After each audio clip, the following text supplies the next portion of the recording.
நீங்கள் பார்த்துக் கொண்டிருப்பது உங்கள் விஜய்.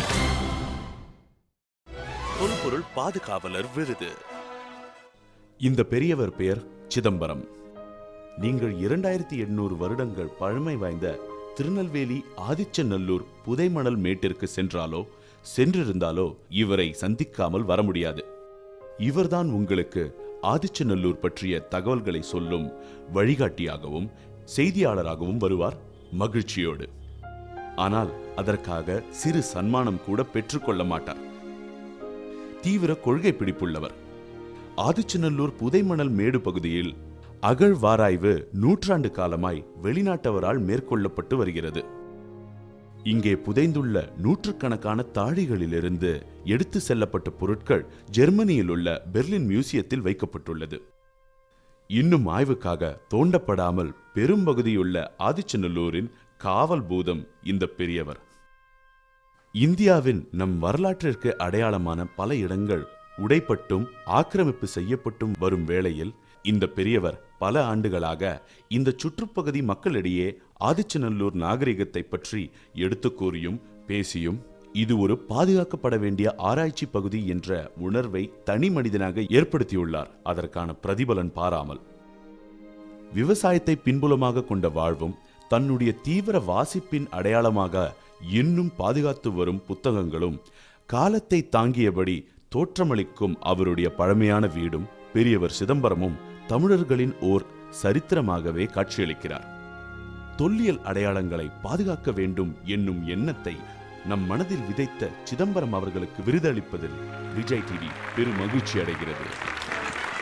ஆதிச்சநல்லூர் காவல் பூதம் பெரியவர் திரு சிதம்பரம் அவர்களை பெருமையோடு மேடைக்கு அழைக்கிறோம்.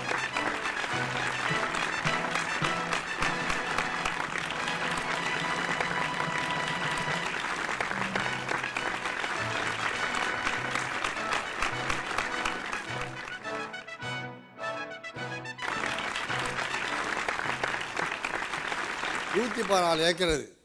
114 ஏக்கர்லையும் ஒரு ஏக்கருக்கு 1400 தாழி வீதம் 114 ஏக்கரையும் தாழி இருக்கு. ஆதிகாலத்து மக்கள், குமரி கண்டத்து மக்கள் விட்டு சென்ற எலும்புகள், தாழிகள், சிரட்டை போன்ற மண்குடுவைகள் எல்லாம் செய்திருக்காங்க. ஏன்னா சிரட்டையிலிருந்து ஒரு மாற்றம் என்ற காலாது 10,000 ஆண்டுகளுக்கு முன்பு பெரிய ஒரு கடற்கோர் ஏற்பட்டது.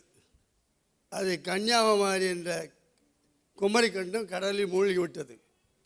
அது இளங்கோடி சொல்வார்கள், பகிர்வொளி ஆற்றுடன் மண்மலை அடுக்கத்து குமரி கோடு கொடுங்கடல் கொள்ள வடதிசை கங்கையும் எமயமும் கொண்டு தென்திசை ஆண்ட தென்னவன் வாழி வாழின்னு சொல்லுவாங்க. திருக்குறளும் சிலப்பதிகாரம் படித்தால்தான் ஆயுதலுடைய அந்த ஈமத்தாளின்னு சொல்லக்கூடியகளை நம்ம அறிய முடியும், புரிய முடியும். ஆதிச்சநல்லூர் காவல் பூதத்திற்கு கௌரவம் இப்பொழுது.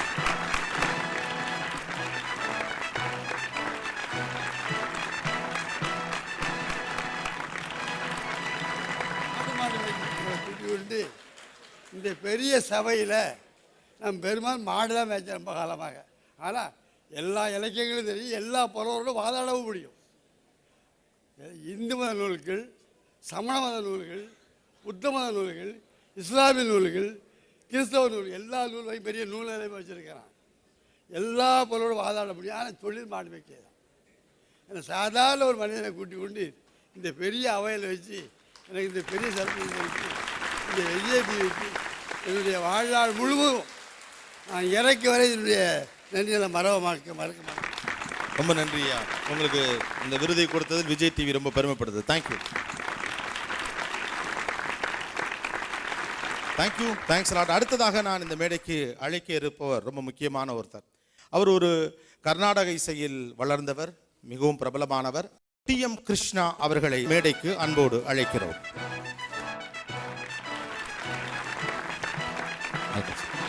இந்த நிமிடத்தில் என்ன மாதிரியான மாற்றம் இந்த சமூகத்திற்கு தேவைப்படுதுன்னு நினைக்கிறீங்க? முதல்ல இந்த மாதிரி ஒரு நிகழ்ச்சிக்கு இவங்களை மீட் பண்ணுறது ஒரு பெரிய ஒரு எனக்கு ஒரு மாற்றம். அது முதல்ல சொல்லணும். ஏன்னா நம்ம எல்லாருமே நம்ம உலகத்திலேயே இருக்கோம். பெரியவர் இப்போ பேசினார். அவர் பேசுகிறச்சு எனக்கு என்ன தோணித்துன்னா, எவ்வளோ நான் படிக்கலைன்னு எனக்கு தெரிஞ்சுது. நம்ம எல்லாரும் ஏதோ காலேஜுக்கு போய் ஏதோ பெரிய டிகிரி சர்டிஃபிகேட் வீட்டில் வச்சுருந்தா நம்மலாம் படிச்சுவோன்னு நினச்சோம். நம்மலாம் படிக்கவே இல்லை. எவனுக்கு வந்து ஒரு சமுதாயத்தில் ஒரு மாற்றம் தேவைன்னு தோணினா போகாது, அவன் பண்ணுறானோ அவன் தான் படித்தவன். ஏன்னா அவன் படித்ததை அவன் உள்ளே எடுத்துன்னு அவன் எதாவது பண்ணுறான். இந்த மாதிரி பெரியவர் இவரெல்லாம் நம்ம சந்திக்கிறதே நம்மளுக்கு ஒரு பெரிய ஒரு பெரிய ஒரு விஷயம். அது பெரிய கை தட்டணும் நீங்கள். அதே மாதிரி நீங்கள்லாம் வீட்டுக்கு போயிட்டு அரை மணி நேரம் இதை பற்றி பேசிட்டு தூங்கிட்டு நாளைக்கு அடுத்தால் திருப்பியும் ஆஃபீஸுக்கு போகிறச்ச குப்பியை ரோட்டில் போட்டு போனால் ஒன்றும் வித்தியாசம் கிடையாது. அதை சொல்லிடுறேன். ஏன் நம்ம எல்லாம் தான் பண்ணுவோம். எல்லாம் இன்றைக்கி பேசுவோம், நாளைக்கு அடுத்தாலும் மறந்துடுவோம். நீங்கள் இதை மறக்கவே கூடாது.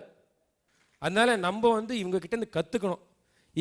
இவங்க நம்மளை கூட நம்ம சமுதாயத்தில் இருக்கிறது ஒரு பெரிய விஷயம்.